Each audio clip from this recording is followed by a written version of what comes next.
Hello everybody and welcome to Cars at 100, and on today's drive I have Mazda CX-5.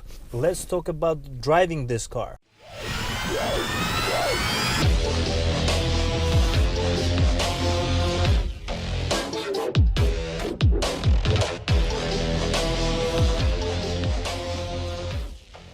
This is a 2018 model of the car, fully loaded version of it, Grand Touring, and is equipped with many different options, and it's a very comfortable car. One of the most comfortable cars that I have driven on the channel, and I'll tell you right away that this is one of the cars that is bathed with quality. So what it means is that this car is a bargain, but not built with bargain. It is a very good car.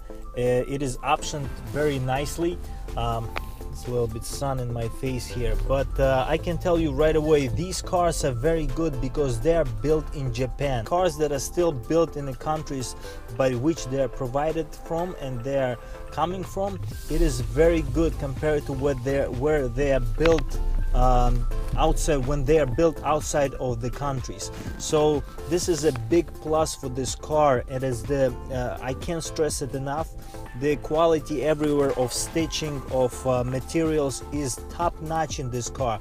Even though this car is not expensive, whoever's gonna sit in this car and whoever's gonna ride with you is gonna feel that this car is very expensive.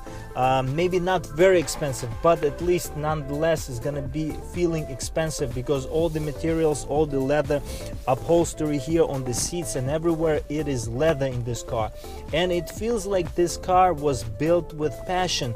Everything feels nice, everything in terms of the plastic, even though there are plasticky materials everywhere here, they don't feel cheap, and this is the best looking plasticky materials. And being fully loaded, having heads-up display in front, having digital display on the right here with all the trip information and mile per gallon, and having very good speedometer and tachometer right in front of you with bold letters, not so big but still very nicely dominant in a speedometer to show you very good how to emphasize the speed and everything in this car. It is just a comfortable place to be in, and I think this car speaks volumes in terms of who built it, and Mazda is on a really good track lately. In terms of the driving dynamics, there are two modes in this car.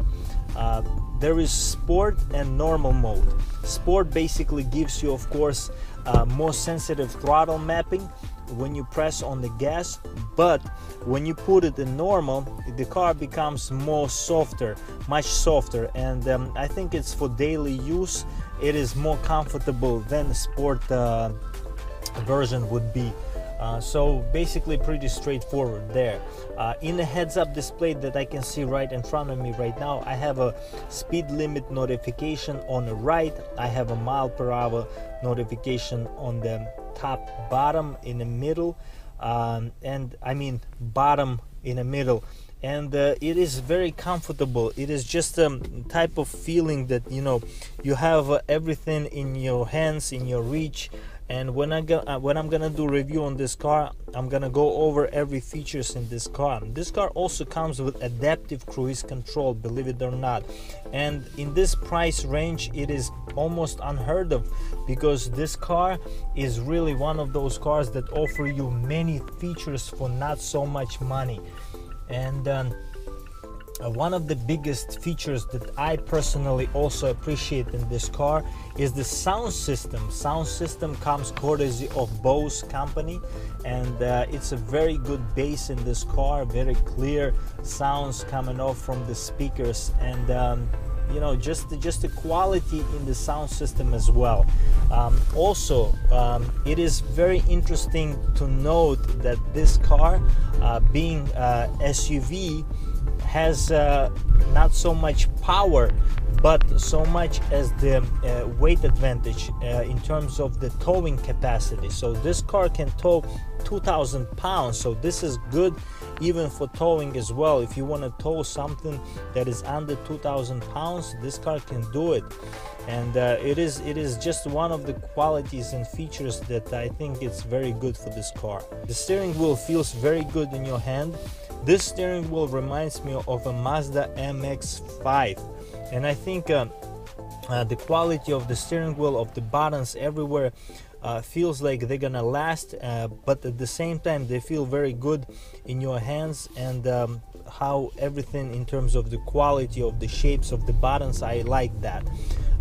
Very interesting also in this car, the shift lever. So this is automatic transmission in this car. There is no CVT in this car, and that's another thing which I personally absolutely adore, because knowing that all the other automakers are going with CVTs in order to save on gas and having more fuel efficient technology, Mazda decided to stick around with the automatic transmission, and what a good choice it is, because I really appreciate driving and changing the gears. I guess I'm a little bit old school this way, but there are, I think, more than 70% of people who appreciate automatic gearboxes compared to the CVTs. CVTs just don't do the transmission and the car in general justice.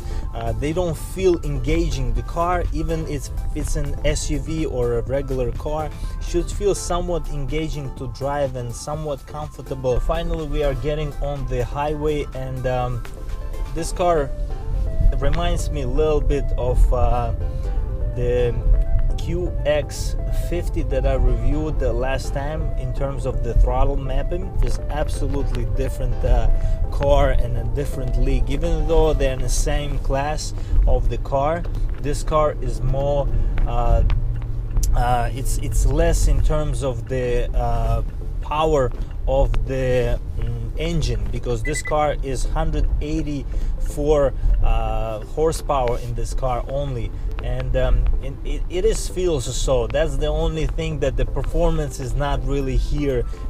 So everybody who's looking for somewhat performance oriented SUV might want to look elsewhere, because this is less of a performance, not so much of a performance, but more of a comfortable and for the price a very good overall vehicle. If Mazda Speed CX-5 will come out in future, I'll be very excited to look at that car and review that car for you guys.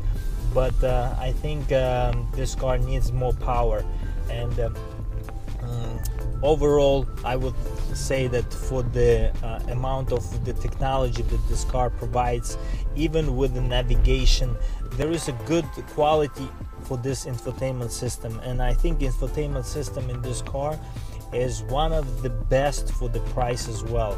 So overall, if everything is looking good, in my opinion, in a car, I think it matches the criteria for me to buy the car.